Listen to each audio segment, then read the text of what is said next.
Todo en el país se convulsionó: el ánimo social, la economía, la vida política y, por supuesto, el ambiente electoral. El asesinato de Colosio desató los peores presagios y volvió a conmover a la conciencia del país. El gobierno de Salinas de Gortari instrumentó medidas de emergencia. Para evitar el pánico financiero y cambiario, el jueves 24 de marzo se decretó luto nacional y permanecieron cerrados los bancos y la bolsa de valores. Como ustedes saben, el día de hoy, el sector financiero, sumándose a la exhortación del presidente de la República en cuanto al luto, no laboraron el día de hoy. La noche del 24 se citó a una reunión de emergencia en Los Pinos con los integrantes del Pacto Económico. Frente a los inaceptables hechos de violencia que condujeron a la triste e indignante deceso de Luis Donaldo Colosio, hoy los representantes de las organizaciones de los obreros, los campesinos y los empresarios, junto con el gobierno, ratificamos los términos fundamentales del pacto. El gobierno federal refrendó que mantendría el tipo de cambio del peso frente al dólar dentro de la banda de flotación establecida. En Estados Unidos, el gobierno de William Clinton puso a disposición del gobierno de México una línea de crédito extraordinario por $6,000 millones. Aún así, en los 30 días que siguieron a la muerte de Colosio, el país perdería reservas por $11,000 millones. Durante todo 1994 tuvimos una serie de problemas políticos que fueron minando la confianza en el país. ¿Y qué quiere decir minar la confianza en el país? Pues, ¿en qué se traduce? Pues se traduce en salidas de capital. Luego del asesinato de Colosio, en el PRI se inició el relevo de la candidatura. El presidente Salinas y la dirigencia del PRI iniciaron consultas para designar a la brevedad a su nuevo candidato. Hubo que atender las fugas masivas de capitales y al mismo tiempo detener un proceso en el cual las fuerzas dentro del PRI se habían desatado porque querían arrebatar la designación del candidato sustituto. Hubo que tomar una decisión en las siguientes horas y finalmente se optó por el doctor Ernesto Zedillo como el candidato relevista ante la trágica muerte de Donaldo Colosio. Él convoca a los gobernadores y ahí Mario Fabio Beltrones expone un video en donde Luis Donaldo Colosio se expresa muy bien de Ernesto Zedillo. Entonces se juntan los dos elementos, que Zedillo tenía la disponibilidad constitucional de poder aspirar a la candidatura a la presidencia de la República y que las frases elogiosas de Colosio hacia Zedillo indujeron vía Salinas que el candidato sustituto fuera Zedillo. Vamos juntos a la victoria, unidos y fuertes, con Ernesto Zedillo Ponce de León. Tras 6 días de especulaciones, el 29 de marzo de 1994 fue postulado como candidato sustituto el coordinador de la campaña de Colosio, Ernesto Zedillo Ponce de León, quien además había sido secretario de Programación y Presupuesto y de Educación en el gobierno de Salinas. Sí protesto por Colosio, por el PRI, por México. Ernesto Zedillo inició su campaña política en medio de la zozobra y la incertidumbre. Deseo afirmar ante ustedes que el mayor orgullo de mi vida es ser ahora candidato del PRI a la presidencia de la República. Lo es porque he asumido con enorme determinación la grave responsabilidad que significa haber recibido la estafeta de Luis Donaldo Colosio. La nominación de Ernesto Zedillo se da en una atmósfera en la que había un reclamo generalizado, una demanda, una exigencia de justicia para aclarar la muerte de Luis Donaldo. Ser sustituto de un candidato ejecutado, en principio, no debe ser fácil para nadie. Una nueva ola de incertidumbre obligó al gobierno y a la oposición a intentar inyectar confianza en el proceso electoral. En medio del luto nacional por el asesinato de Colosio, el gobierno de Salinas y los partidos políticos reaccionaron de manera responsable. Los mecanismos de negociación se intensificaron, estableciendo una mesa permanente para buscar acuerdos. De ahí habría de surgir una nueva reforma electoral, una de las más completas hasta entonces. De su éxito dependía que el país continuara su vida institucional reformada.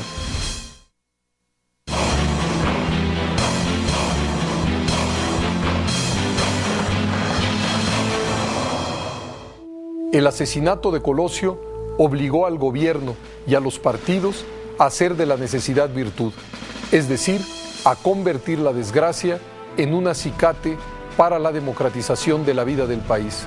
Contrarreloj, los actores políticos debían actuar para apuntalar la estabilidad política y económica.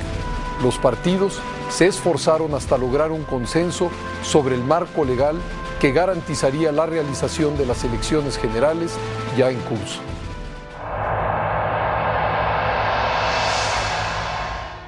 El impacto político del asesinato de Colosio propició que las negociaciones entre el gobierno y los partidos políticos en la llamada Mesa de Barcelona aceleraran el proceso legislativo para la aprobación de la reforma constitucional. Y por eso en 2 meses y medio se lograron reformas que a veces no se logran en años o en decenios, sobre todo tan profundas como la ciudadanización de los órganos electorales. Ayudó que el presidente del PAN era Carlos Castillo Peraza y del PRD Porfirio Muñoz Ledo. 2 gentes con visión de Estado, 2 gentes que en muchas ocasiones antepusieron los intereses personales y de partido a los intereses de México. Finalmente, el Congreso de la Unión aprobó la modificación del artículo 41 constitucional y se publicó en el Diario Oficial de la Federación el 19 de abril. Esta reforma estableció que la organización electoral la realizaría un organismo público y autónomo, con la concurrencia de los poderes ejecutivo y legislativo, los partidos y los ciudadanos. Estos últimos resultaron una novedad tendiente a equilibrar los trabajos del órgano electoral. Fue un resultado muy afortunado, porque en esta reforma también hubieron 3 cambios fundamentales. El primero, el IFE se entregó a los ciudadanos para que ellos lo controlaran, ya no los partidos, tampoco el gobierno. Por primera vez en la historia de México, los ciudadanos controlaron el proceso electoral. La segunda reforma fundamental fue abrir los medios masivos de comunicación al debate entre candidatos. Y el tercero, gran cambio fundamental para la elección de 94, fue resultados el mismo día de la elección. Mediante los mecanismos de cuenta rápida o encuestas de salida de las casillas. La reforma constitucional de 1994 estableció la figura de los consejeros ciudadanos en todos los órganos colegiados del instituto. Es decir, fue un paso importante en la llamada despartidización tanto del Consejo General del IFE como de los consejos locales y distritales. Con ello, se fortalecía la imparcialidad en su labor. El principal ingrediente de esa reforma fue el proceso que se llamó de ciudadanización del Instituto Federal Electoral. En el caso del Consejo General, los consejeros serían elegidos por el Congreso, pero ahora a propuesta de los distintos grupos parlamentarios y ya no del presidente de la República. Cuando cambia magistrado por ciudadano, cambia la manera de representar a aquel individuo que asume funciones de Estado y que va a garantizar que el voto y la preferencia ciudadana van a ser cuidados por un igual, por un alguien que tiene la misma condición del votante, la condición de ciudadano. Fue una reforma a medias, ya que se mantuvo el poder del presidente de la República representado por el secretario de Gobernación. El secretario de Gobernación tenía una capacidad determinante para convocar a las sesiones del Consejo General del Instituto Federal Electoral y concentraba tanto poder que constituía propiamente la mayoría de uno, en el sentido de que podrían estar reunidos los otros 10 miembros del Consejo General con derecho a voto, pero si no estaba presente el secretario de Gobernación que lo presidía, no había posibilidad de sesión. Después de un intenso debate legislativo, el Congreso de la Unión modificó el COFIPE. Esas reformas fueron publicadas en el Diario Oficial de la Federación el 18 de mayo. Recordemos que la elección presidencial se realizaría el 21 de agosto, apenas 3 meses después. En la nueva integración del Consejo General del IFE, continuaban el secretario de Gobernación como presidente del Consejo y los 4 representantes del Poder Legislativo. Los representantes de los partidos políticos tendrían voz, pero ya no voto. Por ello, el voto de los 6 consejeros ciudadanos sería mayoría. Los primeros consejeros ciudadanos del IFE fueron Santiago Krill Miranda, Miguel Ángel Granados Chapa, Fernando Certuche Muñoz, José Agustín Ortiz Pinchetti y Ricardo Pozas Orcasitas. Tuve el honor de ser el 6º miembro de ese consejo. Y entonces se invitó a 6 consejeros ciudadanos a raíz de los acuerdos o de los pactos de Barcelona. Me tocó ser uno de esos 6 que llevamos un aire fresco a la autoridad electoral, una visión propia de un ciudadano común que ve las cosas de otra manera que los funcionarios y sobre todo los funcionarios de gobernación de aquella época. Entonces el resultado fue pues eso, la ciudadanización del proceso electoral a raíz de los acuerdos de Barcelona en 1994. Algunos de los acuerdos logrados entre el gobierno federal y los partidos políticos no necesitaron reformas legislativas. El papel de esos acuerdos era dar mayor garantía a los partidos de que las elecciones de 1994 se realizarían en un ambiente de imparcialidad, legalidad y transparencia.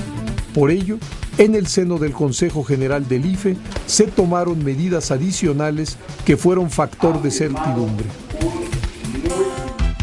Y yo sostuve durante mi gestión que a exceso de suspicacias había que tener exceso de garantías.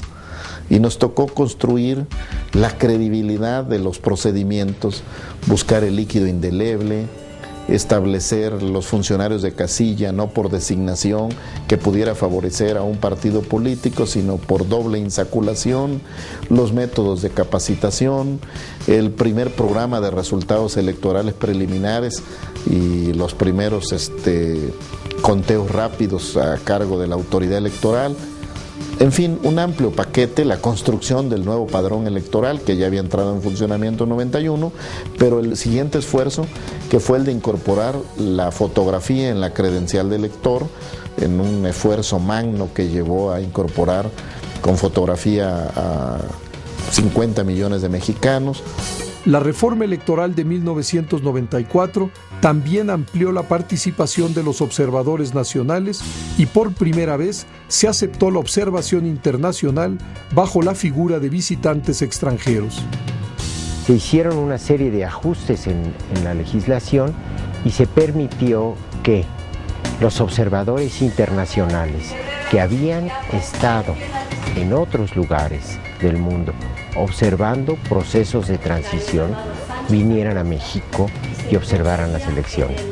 Obtuvimos el apoyo de 500 organizaciones en todo el país y el día de la jornada vinieron 900 observadores, 450 de ellos invitados por Alianza Cívica, y el día de la jornada electoral movilizamos de manera coordinada en todo el país 40,000 voluntarios.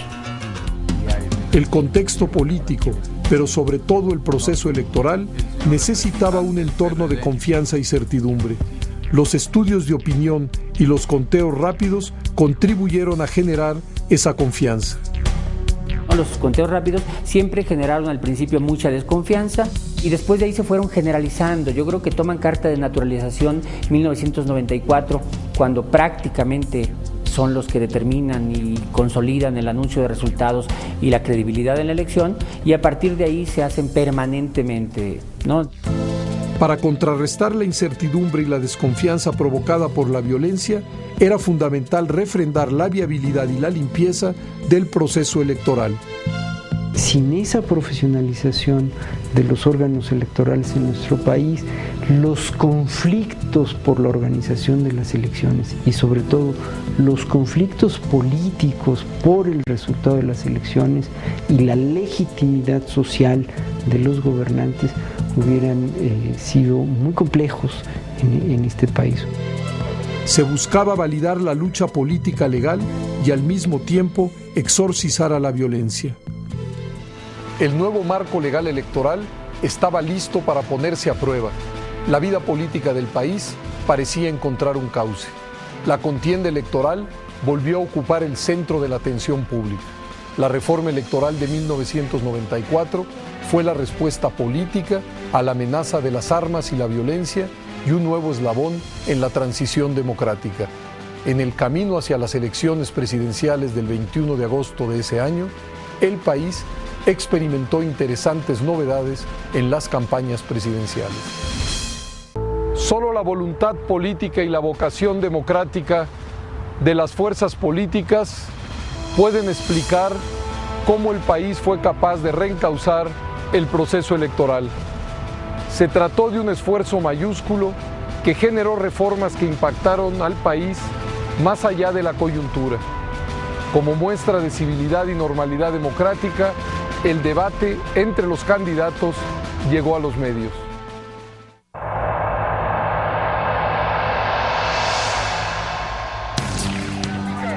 Los partidos de oposición otorgaban una gran importancia al tema de los medios de comunicación y demandaban acceso equitativo para sus candidatos y campañas, pues reconocían que esa era una condición indispensable de las contiendas democráticas. Se está examinando, se están escuchando. Una elección que llama en principio y que pone el acento en los problemas de la inequidad.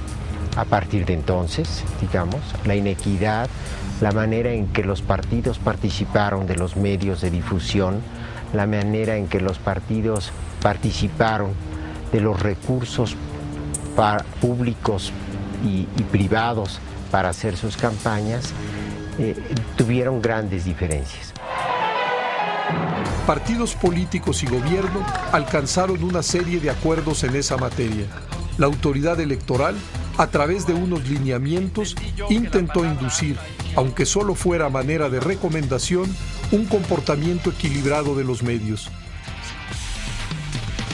El 11 de mayo, los candidatos presidenciales de los partidos con menor fuerza electoral participaron en el primer debate televisivo. Claro que era una novedad fuera de los países anglosajones, donde hay una gran tradición oral y donde los debates se remontan al debate de Kennedy, televisivos, quiero decir. La transmisión del debate que tendrá lugar a continuación. El 12 de mayo, los candidatos a la presidencia de los tres partidos más importantes del país se presentaron en horario estelar en cadena nacional. A mí me tocó organizar el debate televisivo, a mí me tocó ser el negociador por parte del ingeniero Cárdenas para fijar los términos de participación de los candidatos. Diego Fernández de Ceballos negoció por sí mismo como candidato del PAN y Esteban Moctezuma negoció por Zedillo, que era entonces candidato del PRI.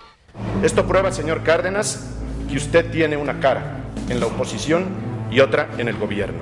Yo estoy de acuerdo que tenga una gran aspiración, obsesión por ser presidente, pero nosotros lo hemos conocido a usted en la oposición y en el gobierno. Y no creemos que sea usted para México una opción de modernidad.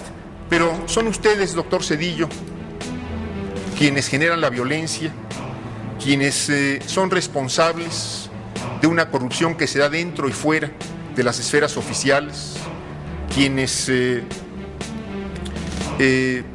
han impedido que el país crezca, que tengamos mejores condiciones de vida, que nos desarrollemos, que tengamos más oportunidades los mexicanos. Ha dicho el señor ingeniero Cárdenas que las propuestas suenan parecidas. Y es cierto, cada vez sus propuestas se vienen pareciendo más a las propuestas del gobierno. En la medida en que el ingeniero Cárdenas se ha dado cuenta que sus propuestas no son aceptadas por el pueblo mexicano, él ha venido adoptando las propuestas del gobierno. Millones de personas siguieron el desarrollo de este debate. Uno de los 3 candidatos sería el próximo presidente de México. La política obtendría una enorme cobertura y la coexistencia de la pluralidad se hacía palpable para la sociedad mexicana. Vemos a un tribuno, como es el caso de Diego Fernández de Ceballos, que puede ser muchas cosas, pero orador es y muy bueno. Tiene un gran manejo del idioma español. Vemos a Cárdenas con todos sus años de presencia, su capacidad, su autoridad moral, y vemos a un candidato del PRI, Ernesto Zedillo, que tiene problemas de expresión. Bueno, yo sinceramente creo que sí hay un vencedor. Es un pueblo que ha tenido una oportunidad que nunca antes tuvo de escuchar a 3 candidatos. No, mire, quien gana es el pueblo de México, quien gana es la democracia mexicana. Salimos raspados y hay que reconocerlo, pero estamos en la lucha y con más ánimos, porque contamos con el respaldo de la gente y tenemos al frente la posibilidad de que el pueblo sea efectivamente gobierno en diciembre. La percepción general fue que el debate constituía un avance democrático. Todas las campañas políticas tuvieron como nunca antes una mayor cobertura. Sin embargo, continuaron las críticas por la falta de equidad. Bienestar para tu familia. La revisión de los gastos de campaña fue otra novedad de este proceso electoral. Por primera vez en la historia, los partidos políticos estuvieron obligados a presentar informes de los ingresos y gastos de sus campañas. Y por primera vez pudo documentarse lo que todos intuíamos, que un partido, el PRI, gastaba 8 de cada 10 pesos de las campañas electorales. La inequidad no podía ser más grande. Esto nos habla, pues, de cómo había una gran inequidad en las condiciones de la competencia electoral. ¡Diego Fernández de Ceballos! Como ya hemos dicho, las campañas proselitistas estuvieron acompañadas de un clima afectado por el levantamiento armado en Chiapas y el homicidio de Colosio. En este contexto de incertidumbre, nació el Grupo San Ángel. Lo integraban políticos, intelectuales y personalidades de distintas corrientes ideológicas y políticas que se reunían en una casa particular del barrio de San Ángel en la Ciudad de México. Surgió aquel grupo San Ángel, donde realmente tuvimos la oportunidad de unirnos muchas de estas gentes, la maestra Elbester Gordillo, entre otros. Ahí conocí a Jorge Castañeda, ahí conocí a Adolfo Aguilar Sincer, ahí estaban muchos perredistas. Entonces conformamos el Grupo San Ángel pensando en atraer a priistas, a empresarios, a intelectuales, a panistas, a perredistas, a ciudadanos independientes, a ciudadanos de distintas regiones del país y no solamente del centro del Distrito Federal, a la idea de construir una red ciudadana para evitar el choque de trenes que le llamábamos, el choque de trenes.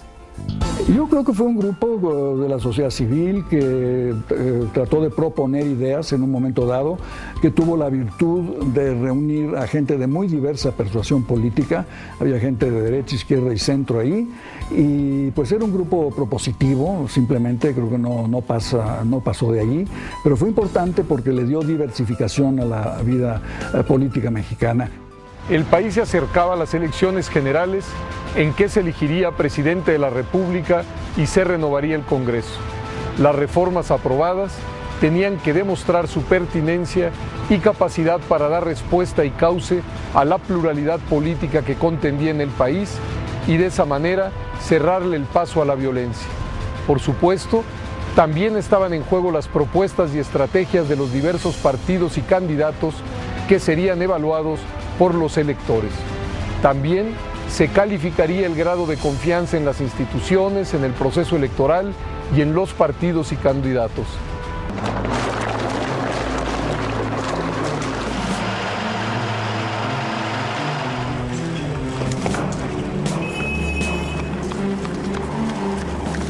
El ambiente previo a la elección de 1994 era tenso. Fue un año muy difícil, fue un año de sangre, fue un año de violencia, fue un año de incertidumbre.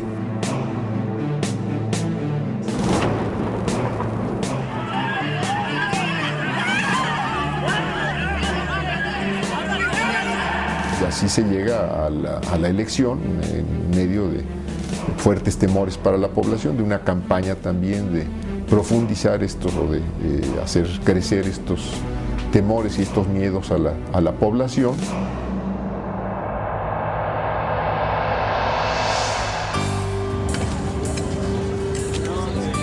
Los ciudadanos salieron a votar, dejando atrás prejuicios y temores, y lo hicieron masivamente, de manera ordenada y pacífica, fortaleciendo así la vía democrática.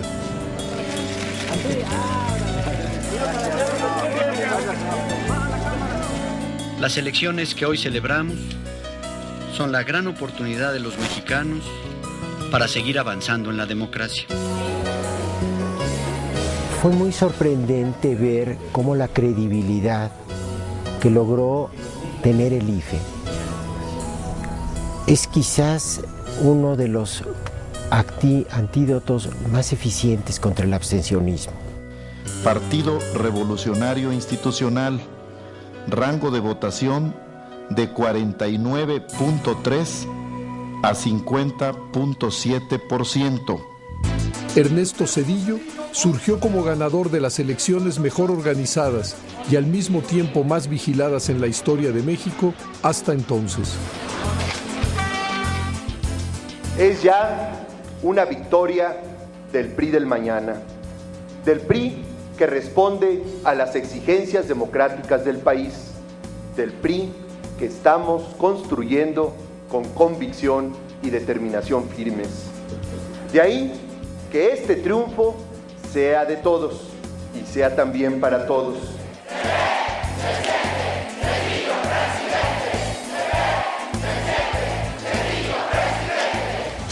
Las preferencias electorales de los ciudadanos se habían dividido. El PRI obtuvo 17.333.931 votos. El PAN obtuvo 9.221.474 votos y recuperó su posición como segunda fuerza política nacional. El PRD, heredero del Frente Democrático Nacional, alcanzó 5.901.324 de sufragios, colocándose en la tercera posición. El resto de los partidos obtuvo 2.069.914 votos. Que esta legislatura, la 55ª... El resultado electoral le permitió al PRI conservar la mayoría en la Cámara de Diputados con 60% de los escaños. Guerra Díaz, a favor.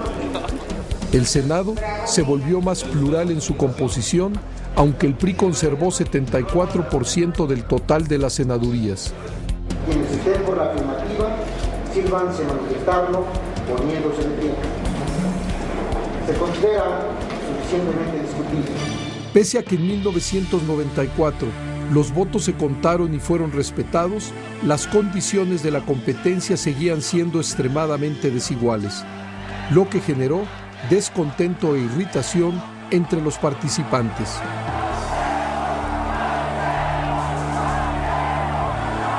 Hemos sido testigos de la inequidad de la campaña del partido oficial con respecto a todas las demás y de cómo la televisión se ha constituido en un factor determinante de dominación y de depredación del régimen.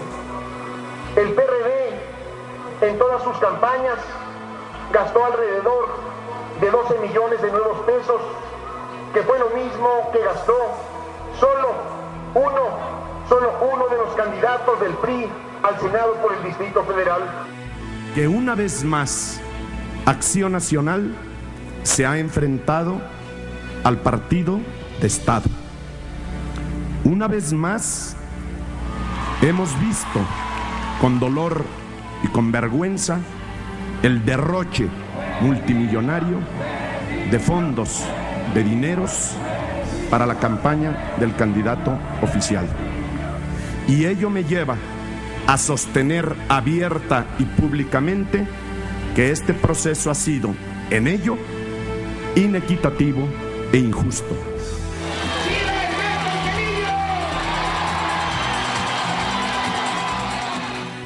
El día de las elecciones, básicamente, no se produce fraude electoral.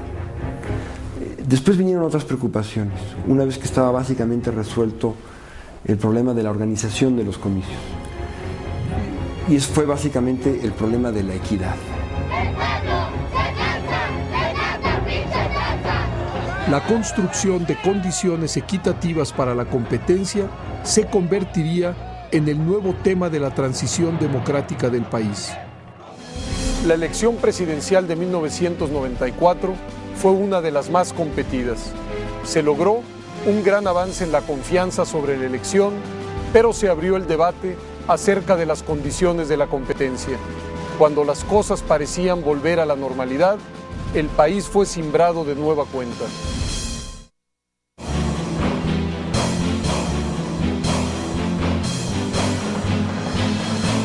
En la elección del 21 de agosto de 1994 no hubo reclamos mayores de fraude electoral. El IFE ganó la confianza de la ciudadanía respecto al proceso y sus resultados. El debate por venir era sobre la falta de equidad en la contienda. El propio candidato presidencial triunfante, Ernesto Zedillo, habría de reconocer las condiciones inequitativas de su elección. Pero una nueva crisis habría de complicar el esfuerzo y la voluntad de cambio.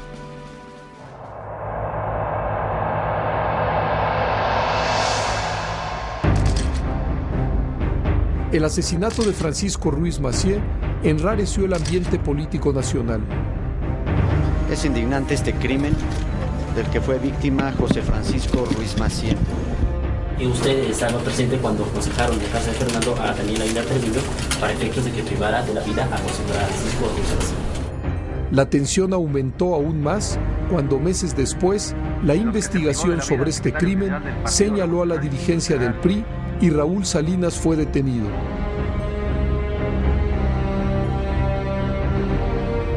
Porque a raíz de las investigaciones del asesinato del secretario general del PRI y que iba a ser el coordinador de nuestro grupo parlamentario en la Cámara de Diputados, José Francisco Ruiz Massieu, en septiembre de 1994, se realizó una investigación que enfocó injustificadamente sus baterías en contra de la dirigencia del Comité Ejecutivo Nacional del PRI. A pesar de este asesinato, la sucesión presidencial se mantuvo en las vías institucionales. Como candidato, Ernesto Zedillo planteó la necesidad de emprender una reforma interna del PRI, de democratizarlo e independizarlo del gobierno. Creo firmemente en que la democracia exige una sana distancia entre el partido y el gobierno. La Constitución señala con precisión el espacio que a cada uno corresponde y mi compromiso será mantener diáfana la distancia que debe separarlos.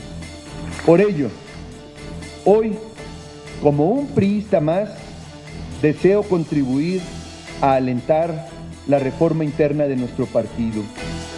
El compromiso no era menor, se rompía con una regla no escrita del sistema político mexicano. Y desempeñar leal y patrióticamente el cargo de presidente de la República que el pueblo me ha conferido. En su toma de posesión, Zedillo remarcó sus intenciones de profundizar el cambio democrático del país. Respeto y mi reconocimiento.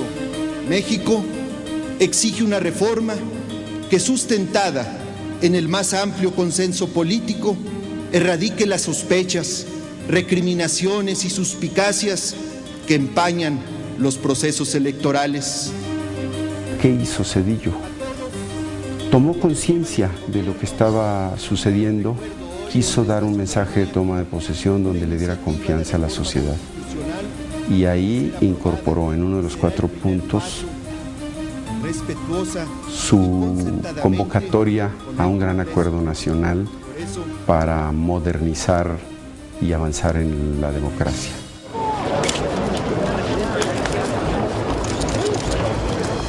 Llegar por fin a esa reforma electoral.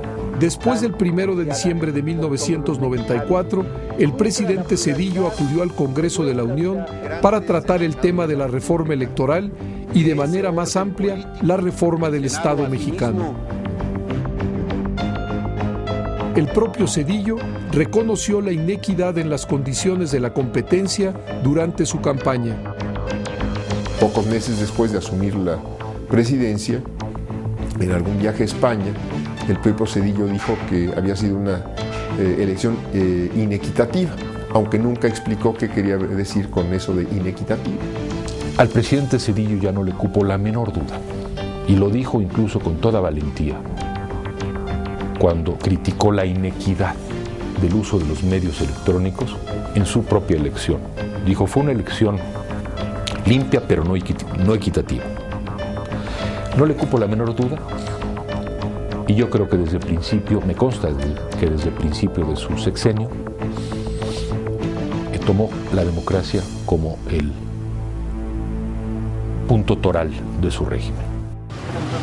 No obstante, el escenario para la negociación de la nueva reforma era adverso y complejo. El presidente Zedillo y los partidos pusieron a prueba su voluntad de cambio en medio de la peor crisis económica desde la Gran Depresión. El pasado 22 de diciembre, el Banco de México dejó de intervenir en el mercado cambiario. ¡Renuncia a Serra Puche! ¡Renuncia a Serra Puche! En 1995, la inflación llegó a 52% y el Producto Interno Bruto cayó 6.9%. Para enfrentar la crisis económica, Zedillo puso en marcha varias acciones, entre ellas el programa para superar la emergencia económica. Además, el gobierno logró el apoyo financiero del gobierno de los Estados Unidos, así como del Fondo Monetario Internacional y el Banco Mundial. I want to underline the critical nature of the financial problem in Mexico. We must act now. It has gotten worse day by day since I asked for legislative action about 2 weeks ago. Así, el gobierno enfrentó la emergencia económica y evitó una suspensión generalizada de pagos, pero faltaba superar los efectos que en el empleo y el bienestar de las familias habrían de provocar la inestabilidad de precios y la caída de la producción nacional. El gobierno propuso un incremento de 10 a 15% del impuesto al valor agregado, el IVA. De aprobarse el aumento al IVA, habrá una baja en los niveles de consumo de la población, una baja en el nivel de vida, y eso evidentemente puede ocasionar trastornos sociales y políticos muy difícil, con un desenlace muy difícil de vislumbrar.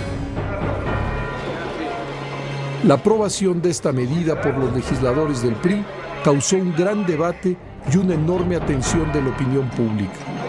¡No se hubieran llevado los destinados al pueblo! ¡No estaríamos como estamos! En 1995 prácticamente el presidente Zedillo tuvo de alguna manera que recoger su intención y sus palabras. Nunca hubo mayor cercanía entre el presidente de la República y el PRI que en 1995. El presidente de la República, para salvar el país, hizo uso del capital del PRI en forma por demás indiscriminada. Ya el voto abyecto, servil y aún procaz de los diputados de la mayoría cuando la aprobación del impuesto al valor agregado es una señal en ese sentido. ¿Dónde quedó la tan mencionada separación entre el PRI y el gobierno? ¿Dónde quedó la intención anunciada de promover una genuina división de poderes en el país? Bajo esas circunstancias políticas y económicas se iniciaron las negociaciones para una nueva reforma electoral. Es sorprendente que el acuerdo se haya logrado con enorme rapidez, lo cual a la distancia nos muestra que había una gran convicción y una gran disposición de parte de los partidos y por supuesto del gobierno de la República para llevar a cabo una genuina reforma electoral. El acuerdo además, conviene recordar, se logró en el marco de una terrible crisis económica. El 17 de enero de 1995, el presidente Zedillo y representantes de todos los partidos políticos firmaron en Los Pinos un acuerdo para impulsar la reforma política. La democracia no puede ser impuesta por un gobierno, por un partido o por una corriente ideológica. La democracia debe construirse con el concurso de todos, en todo tiempo y en todo lugar.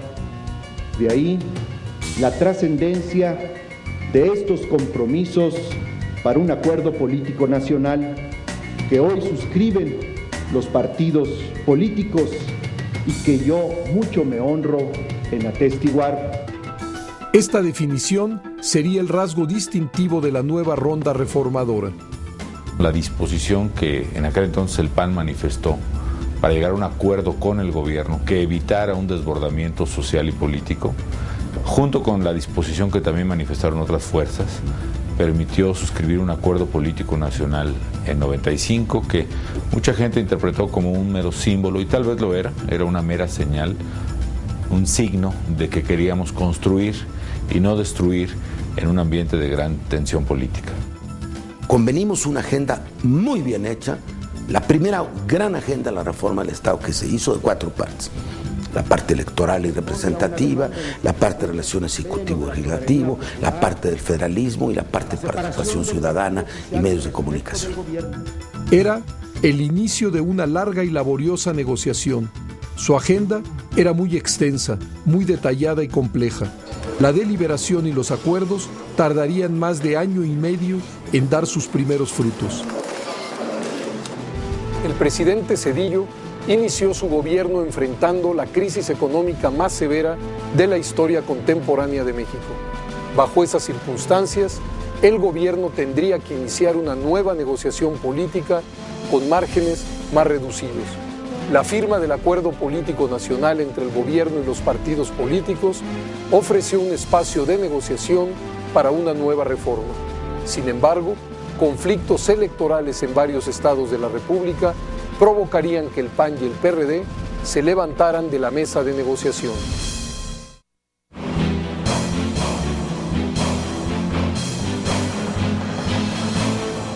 Las negociaciones para la reforma política estuvieron acompañadas de una serie de conflictos electorales que complicaban la construcción de acuerdos entre el gobierno y los partidos.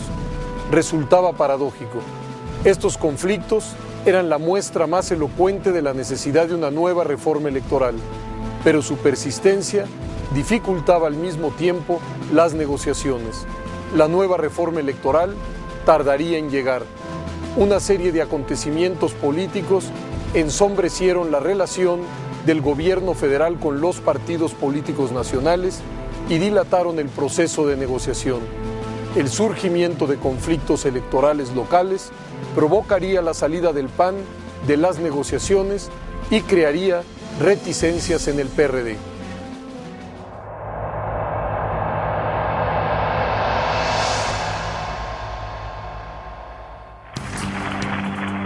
Las elecciones en Tabasco complicaron las negociaciones para la reforma. El 20 de noviembre de 1994 se realizó la elección para gobernador de Tabasco.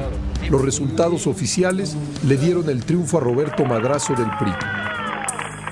Gracias a toda esta gran organización que es el Partido Revolucionario Institucional, gracias a sus candidatos que me acompañaron en la jornada para lograr la victoria.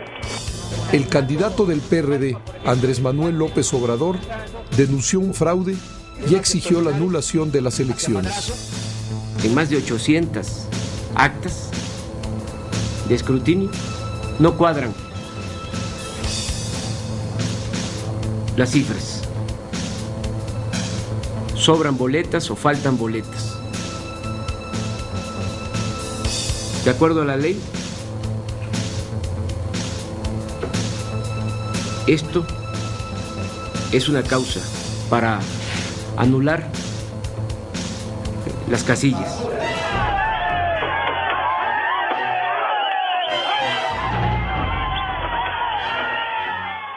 La tensión iba en aumento. Hubo incluso enfrentamientos entre policías y perredistas.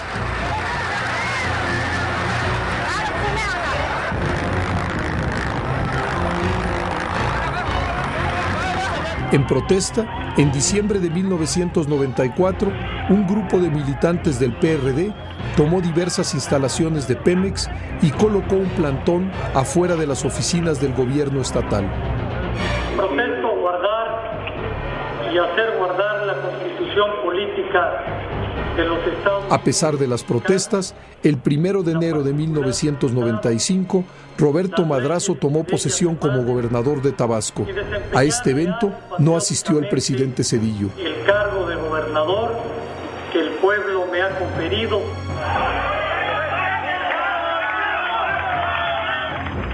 El gobernador Madrazo logró entrar a su oficina 20 días después.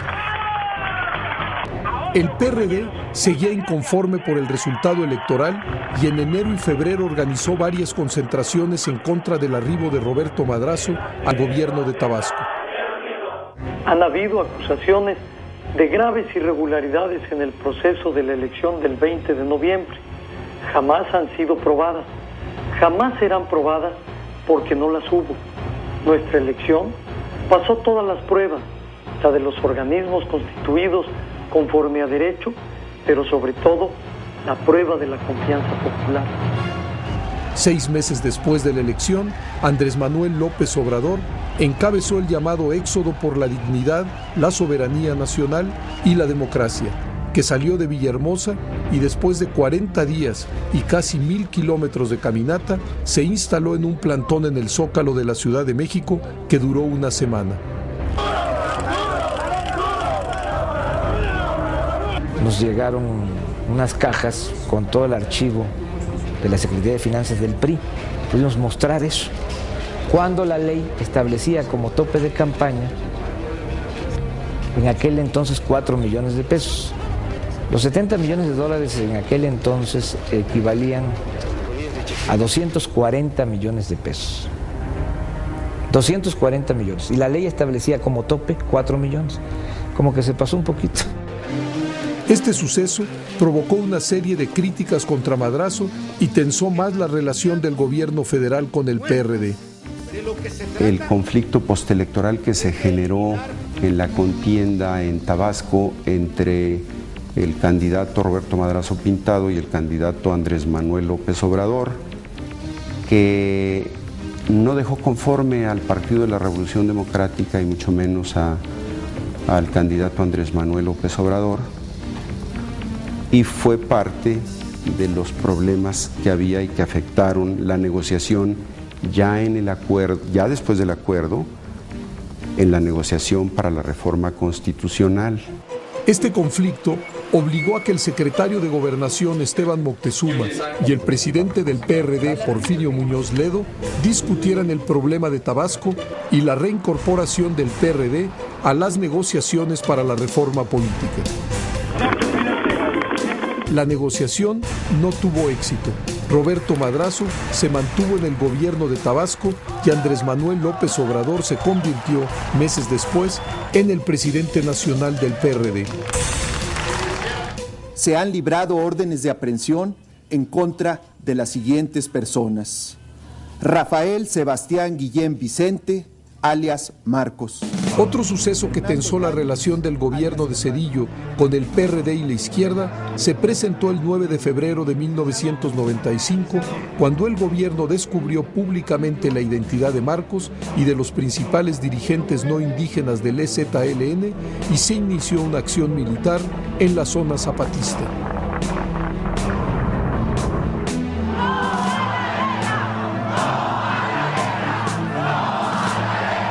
Sectores de la sociedad se movilizaron en el Distrito Federal para frenar la ofensiva militar y presionar al gobierno para que continuara con el diálogo de paz iniciado en 1995 con los auspicios del Congreso Federal. ¡Todos somos Marcos! ¡Todos somos Marcos!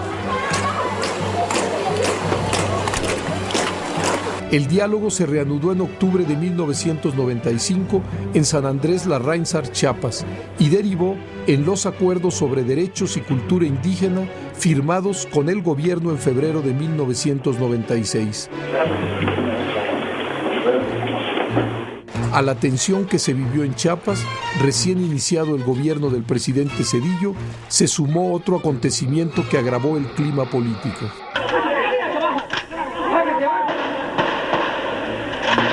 El 28 de junio, en el estado de Guerrero, en la localidad de Aguas Blancas, tuvo lugar el asesinato de decenas de campesinos. Y el 5 de julio de ese año, se suspendieron las negociaciones de paz en Chiapas. Pusieron armas donde no las había. En respuesta, la dirigencia del PRD declaró que el diálogo con el gobierno federal no tenía sentido y que el país vivía una situación de ingobernabilidad. El presidente de la República aceptó la renuncia del licenciado Esteban Moctezuma Barragán. En ese ambiente, en julio de 1995, el gobierno de Zedillo cambió a su secretario de Gobernación. Salió Esteban Moctezuma y entró Emilio Chuaifec.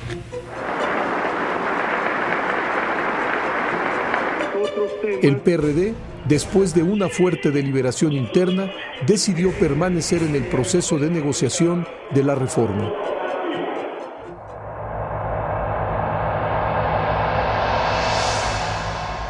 Panistas, enjuiciamos a este gobierno, porque si se roban los votos del pueblo de México, ¿qué no harán con el dinero de la nación? Un conflicto electoral en Yucatán tensaría la relación entre el PAN y el gobierno federal y provocaría que el PAN se levantara de las negociaciones de la reforma electoral. Nosotros partíamos del principio de que era inadmisible estar colaborando con un gobierno que decía querer la democracia en la palabra, pero que en los hechos la estaba rechazando, permitiendo las arbitrariedades que hubo electorales en aquel año. Los comicios del 28 de abril de 1995 le concedieron el triunfo a Víctor Cervera Pacheco del PRI con 45% de los votos. Esta presidencia expide a usted la constancia de mayoría y validez que lo acredita como gobernador electo del estado de Yucatán. En una cerrada contienda con el candidato panista Luis Correa Mena, quien alcanzó 44% de la votación. A pesar de que el PAN reclamó fraude, Víctor Cervera se mantuvo como gobernador. Fue la decisión de reformar la ley del impuesto al valor agregado para cambiar la tasa general del IVA. Esto le costó al PRI en 1995, durante ese año, prácticamente todas las elecciones, excepto la de la gubernatura de Yucatán, que ganamos por solo 22,000 votos. Hoy, Acción Nacional presenta ante ustedes el virtual gobernador electo de Guanajuato. Las victorias panistas de Vicente Fox en Guanajuato en mayo de 1995 y de Alberto Cárdenas en Jalisco en julio de ese mismo año contribuyeron a mejorar las relaciones entre Acción Nacional y el gobierno de Zedillo. Me decidí a ir por segunda ocasión por la gobernatura del estado de Guanajuato y la verdad es que ganamos con una ventaja de más de 2-1. Y desde entonces ese estado es gobernado por Acción Nacional. Pero en el 95, el mismo día de la elección de Yucatán, el 28 de mayo, gana la gubernatura de Guanajuato Vicente Fox. Y Jalisco, que también lo perdimos en febrero de 1995. Es decir, venía, en términos de la ciudadanía, el deseo por una alternancia en relación al PRI. Sin embargo, un segundo conflicto electoral, originado por la elección del 12 de noviembre de 1995 en Puebla, provocó que el PAN se levantara una vez más de la mesa de negociación de la reforma. En Huejotzingo, el Comité Municipal Electoral le dio el triunfo al PAN, pero el PRI impugnó este resultado y el Tribunal Electoral del Estado revocó el triunfo panista. Huejotzingo había sido arrebatado totalmente de manera arbitraria al Partido de Acción Nacional por el entonces gobernador Manuel Bartlett, y eso marcó el rompimiento definitivo de Acción Nacional con el gobierno en el proceso de reforma política. Se inventó un problema en Huejotzingo, ¿verdad?, que fue un pretexto del Partido de Acción Nacional para salirse de la mesa de negociación de la reforma política. Me siento muy orgulloso por pertenecer a un partido que tiene un ejercicio democrático. En marzo de 1996, Felipe Calderón sustituyó a Carlos Castillo Peraza como presidente del PAN. Y esa licencia será por tiempo indefinido para dejar abierto el espacio para aquellos que han pretendido hablar por todos los huejotzingas. Posteriormente, en mayo de 1996, el alcalde electo del PRI renunció al cargo y el municipio quedó gobernado por un consejo municipal encabezado por un panista. Cedillo cedió y me pidió que le entregáramos al PAN algo que no había ganado y que teníamos un resultado clarísimo. Cedillo lo pidió. Fue una concertación más. Esta salida permitió el regreso del PAN a la mesa de la reforma política. Nuestra reincorporación, como ustedes lo saben muy bien, se da una vez que se removió el principal obstáculo que impedía nuestra participación en las mesas.